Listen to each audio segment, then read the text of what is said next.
Magandang umaga po sa lahat. Welcome po kayo sa ating gawain. Dito na po tayo sa mga awit 31:2 aking babasahin. Ako iyong dinggin, iligtas ngayon din. Sana ikaw ang aking maging batong kublihan. Matibay na kuta para sa aking kaligtasan. Purihin nawa ang Diyos sa pagbasa ng kanyang salita. Magkaibigan, ang ating Panginoon ay ang ating batong kublihan.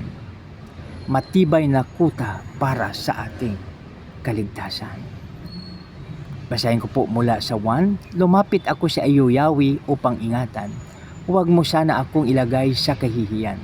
Ikaw ay isang Diyos na makatuwiran. Iligtas mo ako, itong aking kahilingan. Ako'y iyong dinggin, iligtas ngayon din.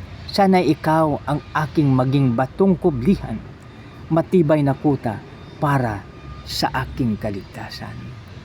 Mga kaibigan,